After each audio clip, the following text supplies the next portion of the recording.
గురువే సర్వలోకానాం విసజే భవరోగిణాం నిధయే సర్వవిద్యానాం శ్రీ దక్షిణామూర్తయే నమః. శ్రీ శివరామ దీక్షిత అచల గురు సాంప్రదాయ పరంపరా గురువులందరికీ వందనములు. శ్రీమద్భాగవత శ్రీకృష్ణ సద్గురు పరబ్రహ్మణే నమః. మాతృశ్రీ శారదాంబ సమేత శ్రీ అమలానంద పాటల పండరీనాథ మద్గురువర్యుల పాదపద్మములను హృదయపీఠమున నిలుపుకొని ప్రబోధ చూడామణి అను శక్తిద్వయ నిరాసకంభైన శుద్ధ నిర్గుణ తత్వ కందార్థ ధరువులలో 122వ కందార్థమును మనము గురుమూర్తి కరుణచే మననము చేసుకుంటున్నాము.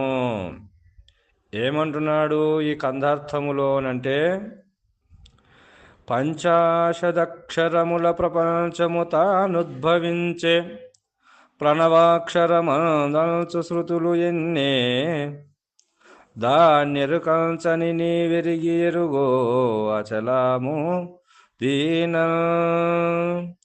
నిలుపకు మెరుక అచలములోన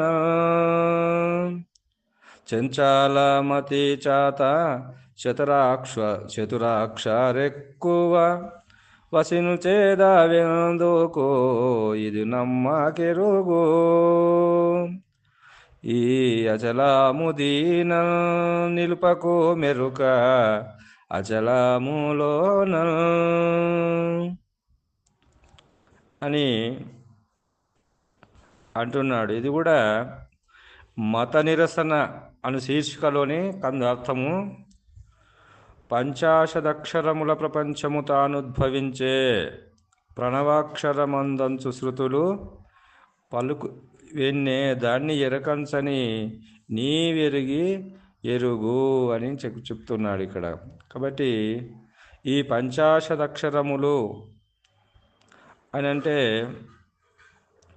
ఈ పంచాశదక్షరములు అనంటే ఈ సృష్టికి పూర్వము మరి ఏ బ్రహ్మం అయితే ఉన్నదో అది కామనారహిత చైతన్యమైనటువంటిది, తనకు తానుగా ఉన్నటువంటి దాని యందు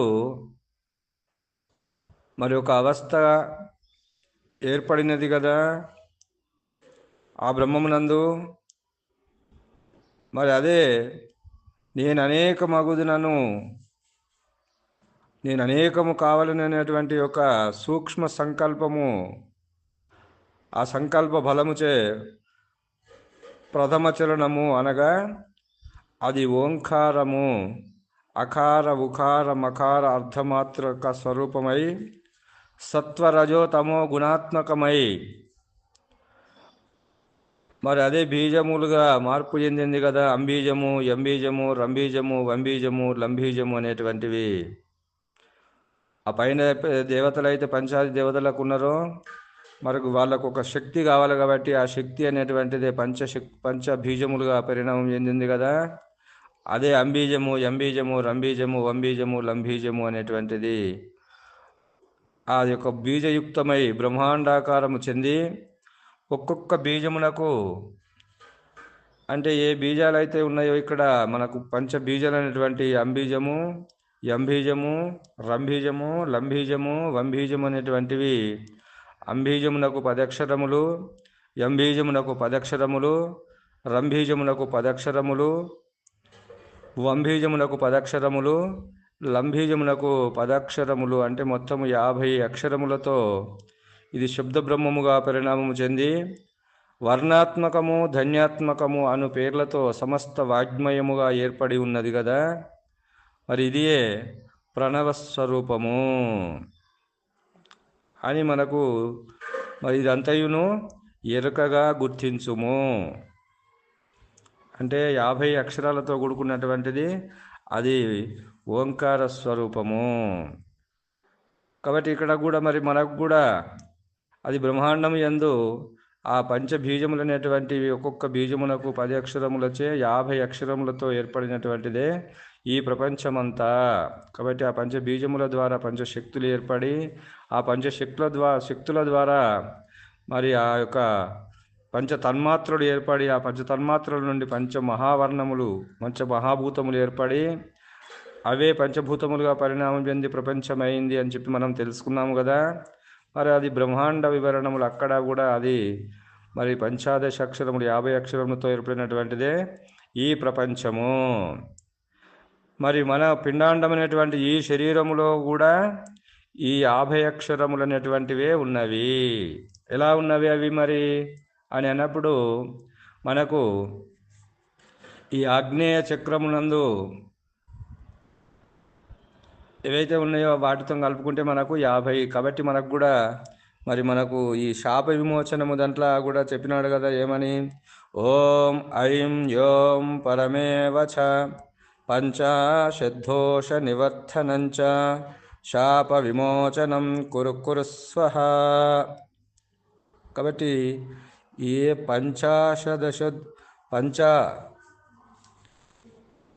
షద్దోష నివర్తనంచ అంటే 50 అక్షరములతో ఉచ్చారణ చేసేటువంటిది ఏ అనుష్ఠానం అయితే ఉందో ఆ అనుష్ఠానంలో నేను ఈ 50 అక్షరాలతో పలుకుతున్నాను కదా స్వామి, ఆ 50 అక్షరాలలో ఏ అక్షరమన్నా దోషము ఇట్లా వస్తే నన్ను ఆ దోషము లేకుండా నన్ను క్షమింపుము అని చెప్పి మనం ఇక్కడ సంకల్పం చేసుకుంటున్నాము కదా.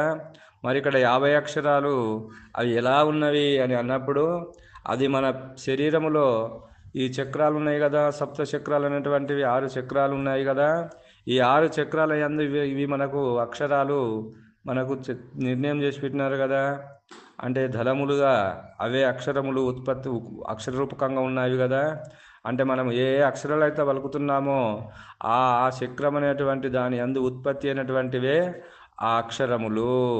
కాబట్టి ఆ అక్షరములు మన దాంట్లో కూడా మన శరీరంలో కూడా ఈ 6 చక్రాల యందు ఈ 50 అక్షరాలతో కూడుకున్నటువంటిదే ఇక్కడ ఓంకార స్వరూపమైనటువంటి ఎరుక అని కూడా మనకు ఇక్కడ పెద్దలు నిర్ణయం చేసినారు. ఏమనంటే ఈ ఆగ్నేయ చక్రం యందు ఇవి 2 అక్షరాలు ఉన్నాయి కదా, అం క్షం అనేటువంటి క్ష అనేటువంటివి ఈ 2 అక్షరాలు ఏవైతే ఉన్నావో ఇవి ఆగ్నేయ చక్రమునందు 2 ధలములుగా ఉన్నవి ఇక్కడ.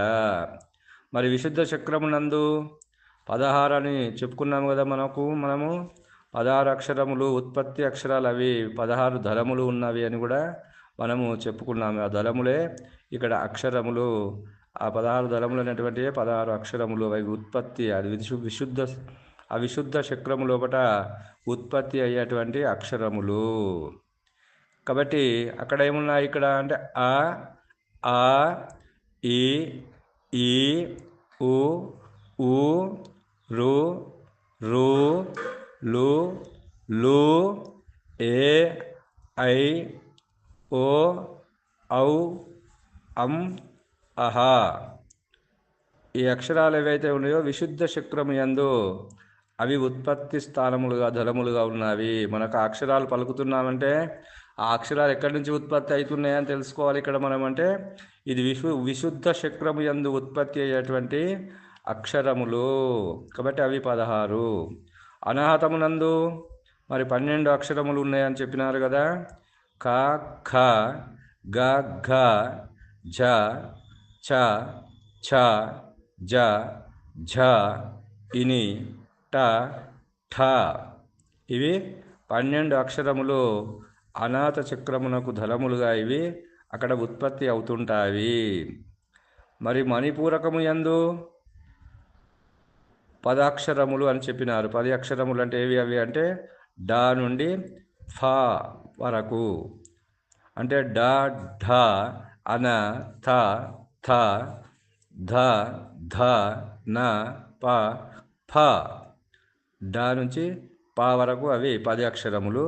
అవి మణిపూరకము యందు అవి ఆ స్థానములో ఈ అక్షరాలు మనం ఏవైతే నోటి నుంచి పలుకుతున్నామో అక్షరాలు అవి ఆ మణిపూరక చక్రం యందు ఉత్పత్తి అయ్యేటువంటివి ఆ అక్షరములు అని తెలుసుకొనవలే. మరి స్వాధిష్టానము యందు 6 చక్రములు 6 దళములు ఉన్నాయి కదా, ఆ దళములే ఇక్కడ 6 అక్షరములు. ఏవి అవి అంటే భ, భ, మ, య, ర, ల. ఇవి స్వాదిష్టం యందు 6 చక్రాలు అక్కడ ఉత్పత్తి అవుతుంటాయి.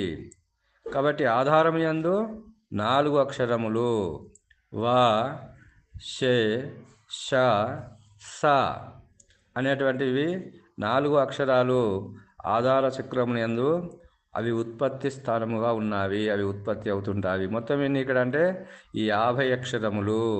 అంటే బ్రహ్మాండము యందు 50 అక్షరములు, ఆ బ్రహ్మాండం యందు 50 అక్షరములతో అయినది ఇదంత ప్రపంచమైతే, మరి మన శరీరములో ఈ యొక్క 50 అక్షరముల కూడికతో ఏర్పడినటువంటిదే ఇది ఓం ఇత్యేక్షాక్షరం బ్రహ్మ అని అన్నాడు కదా అవాంతర వాక్యము లోపట.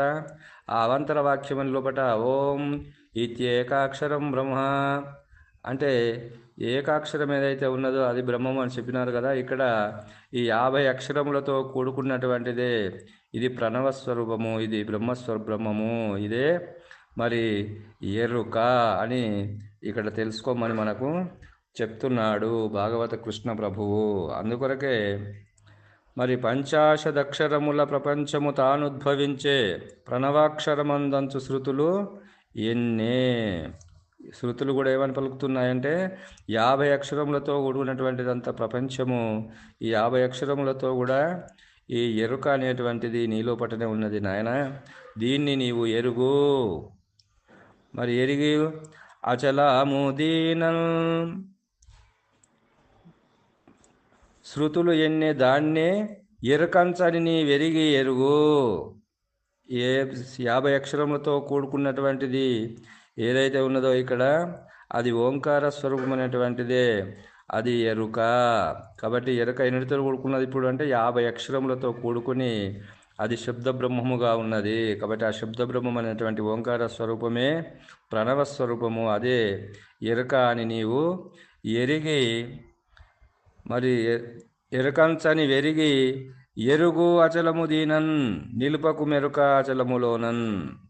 కాబట్టి ఈ విధముగా దీన్ని ఇట్లా ఎరుక అని ఎరిగి ఈ ఎరుగు అచలము దీనన్, ఈ ఎరుక చేతనే కదా మరి ఆ పరిపూర్ణ పరభాయలను తెలుసుకునేది నీవు. ఆ విధంగానే ఇక్కడ మరి ఈ ఎరుక చేత అచలము ఉన్నదని తెలుసుకొని అచలము యందు ఎరుకయున్నదని మాట్లాడవద్దు అంటున్నాడు ఇక్కడ. ఎరుగు అచలము దీనన్ నిలుపకు మెరుక, అచలము యందు ఎరక ఉన్నదని అని అనకు, ఆ మాట నిలుపకు. ఎందుకంటే ఎరక యందు ఎరకనే ఉన్నది కానీ అది అచలము యందు లేదు. అచలం అనేటువంటి అచలం అనేటువంటిది ఏదైతే ఉన్నదో నేను చెప్పబోయేటువంటిది ఆ కదలనటువంటి దైవం ఏదైతే ఉన్నదో నిజ దైవం యందు ఈ ఎరక లేనే లేదు. కాబట్టి లేనిదాన్ని ఉన్నదాన్ని ఎలా చెప్తావు? కాబట్టి అది ఒకవేళ ఉన్నట్లయితే మరి నీలాంటిది అది కూడా అవుతుంది కదా. కాబట్టి ఆ మాట మాట్లాడకు, ఎరక దానిలో ఉన్నది అని చెప్పి మాట్లాడకు. కాబట్టి ఎరక యందే ఎరక ఉన్నది కానీ అచలం యందు ఎరక లేదు అని చెప్పి దాన్ని అందులో నిలుపకు.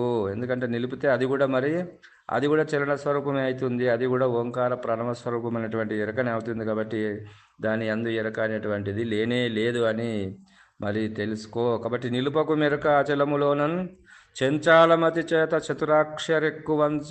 ఎక్కువ వసించదవెందుకు అని అంటున్నాడు ఇక్కడ.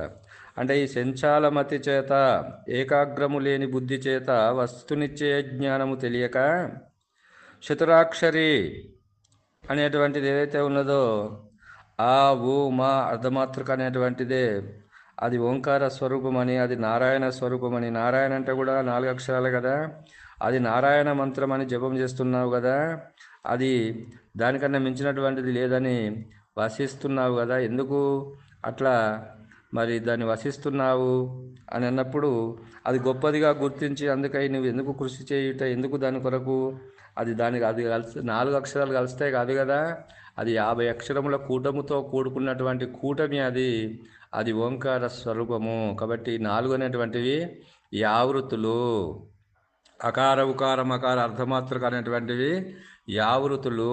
ఆ ఓంకారము యందు కలిగినటువంటి యావృతులతో మరి ఇదంతా కూడా ఈ 4 శరీరాలు కలిస్తేనే అది ఓంకార స్వరూపము. కాబట్టి అదే ఎరుక స్వరూపము అని తెలుసుకో. ఈ చతురాక్షరి అనేటువంటి నారాయణ శబ్దం అనేటువంటిది అదే, దాన్ని మించింది లేదని చెప్పి ఎందుకు వదులుతున్నావు నాయన? ఇదంతా వట్టి మాట. కాబట్టి నేను తెలిపేటువంటి పద్ధతిని నీవు ఈ పద్ధతిగా తెలుసుకొని దీన్ని నమ్మకుమి. వసించదవెందుకు ఇది నమ్మకు, నమ్మకెరుగు. ఇది నమ్మకెరుగు, ఇది నమ్మకెరుగు అచలము దీనన్. ఈ అచలము యందు ఇది ఉన్నదా అంటే లేనే లేదు. మరి లేని దాన్ని నమ్మడం ఎందుకు? ఇది లేనే లేదు కదా. లేనటువంటి దాన్ని నమ్మడం ఎందుకు అంటే దీన్ని నమ్మవద్దు. దేన్ని నమ్ము? ఆ ఉన్నది అచలము అని నమ్ము. దాని యందు దీన్ని నిలుపకు. కాబట్టి ఈ ఎరుక అనేటువంటి దానిని నిలుపకు ఇక్కడ. కాబట్టి మరి నేను చెప్పేటువంటిది ఈ శబ్దరూపకమగు ఎరుకకు మూలము కానీ స్థానము కానీ లేదని దృఢపరచుకొని వస్తునిచ్చే జ్ఞానము చేత ఉన్నదంతయు శుద్ధ బ్రహ్మం ఒక్కటే అని పరిపూర్ణ బోధచే విడువదగినదని తెలియక కొందరు ఈ ప్రణవ రూపమే గొప్పదిగా భావించుచున్నారు కదా. ఇది భ్రాంతియేనని మూలము లేనిదని దృఢపరచుకొనుము. కాబట్టి ఇది మూలము లేని గుర్తెరిగే శరీరము ఏమీ లేదనేటువంటి యొక్క ఏ షోడశి మంత్రం అయితే నీకు బోధించినానో దాని ద్వారా ఇది గొప్పది అని చెప్తున్నారు కదా. ఈ గొప్పదనేటువంటి దానిని నేను లేదని శివరామ దీక్షితీయ సిద్ధాంతం తెలియజేస్తుంది కదా. కాబట్టి లేనే లేవు నీవు, లేనే లేవు లేకపోయిన తర్వాత ఉన్నదాన్ని చెప్పడానికి ఎవరు, లేనిదాన్ని చెప్పడానికి ఎవరు? కాబట్టి నేనే లేననేటువంటిది అదే జపము. దానినే నిత్యము ఆరాధిస్తే దాన్నే ధ్యానం చేసుకుంటూ ఉండు. లేనే లేను అనుకుంటూ పోతే నీవు లేనే లేవు సుమి అన్నాడు కదా అక్కడ. అంటిని అంటే లేనే లేనను మీ లేనే లేవు సుమి. ఈ విధముగా అంటూ నీవు పోతే మరి లేనే లేవకపోయిన తర్వాత అది ఉన్నదాని సంగతి నీకెందుకు? అది ఉన్నది. ఉన్నదేమో ఉన్నది, గురుడు అన్నదే ఉన్నదేమో ఉన్నది, గురుడు అన్నదే ఉన్నది, నేనన్నదే లేకున్నది. కాబట్టి నువ్వు లేకపోయే వానికి నీకెందుకయ్యా దానితో సంబంధం లేదు. కాబట్టి ఇది ఎక్కువ అని నీవు వదరకు, ఇది గొప్పదని అదరకు. శబ్ద బ్రహ్మము ఏదైతే ఉన్నదో అది ఎరక స్వరూపమే. ఇది లేనే లేదనేటువంటి నిశ్చయ స్థితిలో ఉండు అని చెప్పి ఈ కందార్థము ద్వారా మనకు భాగవత కృష్ణ ప్రభువుల వారు మరి లేనే లేవు నీవు లేకపోయిన తర్వాత అది అంత స్వతసిద్ధమైనటువంటిది పరిపూర్ణ పరభయలని తెలియజేస్తూ కందార్థం ద్వారా మనకు తెలియజేస్తున్నాడు కృష్ణ ప్రభువులు అని తెలియజేస్తూ ఇంతటితో ఈ కందార్థ భావాన్ని ముగిస్తున్నాను. జై బోలో సద్గురు ప్రభు మహారాజుకు జై. సర్వం సద్గురార్పణం.